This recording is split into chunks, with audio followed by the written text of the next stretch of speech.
তো আমি এখন আয়নাগরের কারাগারের ভিতরে ঢুকতেছি। আমার হাত দুটো আমি পুরোপুরি প্রসারিত করতে পারছি না, তো এতটুকুর মধ্যেই আমার থাকা লাগবে এই আয়নাগরের মধ্যে। আসসালামু আলাইকুম। আমরা এখন ঢুকবো আয়নাগরে। স্বৈরাচার থাকতে মানুষ আয়নাঘরকে অনেক ভয় পাইতো। আয়নাঘর ছিল এক আতঙ্কের নাম, কিন্তু এখন মানুষ আয়নাঘরে যাওয়ার জন্য কি লম্বা সিরিয়াল ধরছে। তো আমরাও আয়নাঘরে ঢুকবো, সাথেই থাকুন। আয়নাঘরে কি কি আছে আমরা আপনাদেরকে দেখানোর চেষ্টা করবো। স্বৈরাচার থাকলে আয়নাঘর দেখে মানুষ ভয় পাইতো, কিন্তু এখন আয়নাঘরে ঢোকার জন্য এত সিরিয়াল কেন? এখন তো ঢুকলে বের হইতে পারবো, তাই এত সিরিয়াল, বুঝছেন? ও, স্বৈরাচার থাকলে ঢুকলে আর বের হওয়ার সুযোগ ছিল না। তাই আমরা এখন আয়নাঘরের ভিতরে ঢুকতেছি, দেখি আয়নাঘরের অবস্থা কি। আমরা অবশেষে ঢুকে গেলাম আয়নাঘরে। আয়নাঘর মানে একটু অন্ধকার হবে, এটাই তো স্বাভাবিক। তো আমরা এখন অন্ধকার জগতে চলে এসেছি। এই যে ছবি তুললো ভাই, আপনার আয়নাঘরে কতদিন যাবত? এই তো 1 মিনিট। আমরা তো কখনো আয়নাঘরে যাওয়ার সুযোগ হয়নি। এখন আমরা হইলো গিয়ে আয়নাঘরে সেই কারাগারে ঢুকবো, জেলখানায়। তো আমি এখন আয়নাঘরের কারাগারের ভিতরে ঢুকতেছি। এখন আমি আছি আয়নাঘরের বন্দি কারাগারে।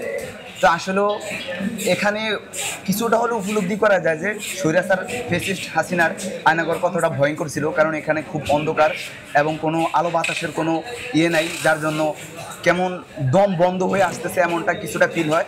তো স্বৈরাচার ফ্যাসিস্ট হাসিনার আয়নাঘর এর থেকে ভয়ঙ্কর ছিল, সেটা উপলব্ধি করা যায়।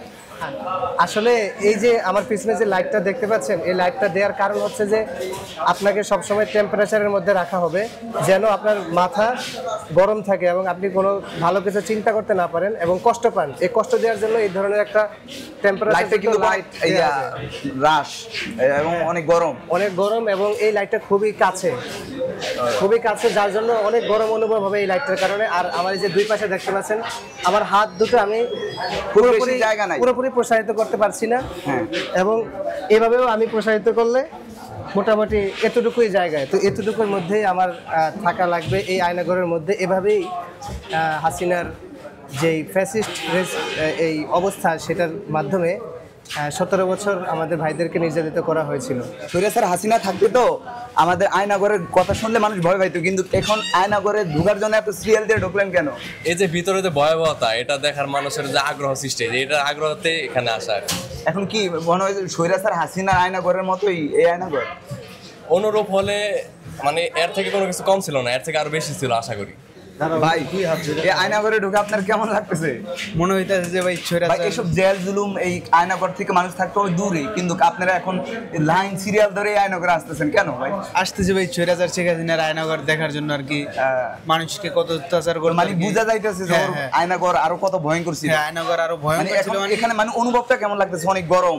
এই ঘরের মধ্যে এই ঘরটার মধ্যে হচ্ছে যে আমরা আগের ঘরে দেখেছি, সেখানে একটু ফাঁকা ছিল, বাইরে দেখা যেত, কিন্তু এখানে কোনো কিছু দেখা যাবে না, কিছুই দেখা যাবে না, শুধু অল্প একটু ছিদ্র করা আছে। এটার মাধ্যমে যারা দায়িত্ব পালন করতো তারা এটা দিয়ে কথা বলতে, ওদের সাথে কমিউনিকেশন করতো আসামির সাথে। তো দেখেন কতটা ছোট। বের হোক। আরো একটি আয়নাঘরের সন্ধান আমরা পেলাম। তো এখন হলো ভাই, ওই চেয়ারটা কোথায়? চেয়ারটা দেখি তো।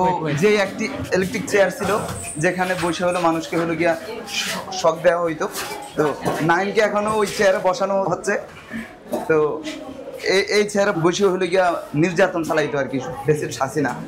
ইলেকট্রিক শক দেওয়া হতো এই চেয়ারে। তো আসলে সময় কম, অনেক মানুষ সিরিয়াল ধরতেছে এখানে আসার জন্য, আমরা তাই দ্রুত বের হয়ে গেলাম। তো আরো কিছুক্ষণ থাকলে এখানে মানে দম বন্ধ হয়ে যাওয়ার মতো অবস্থা। তো আমরা বের হয়ে গেলাম। আসো।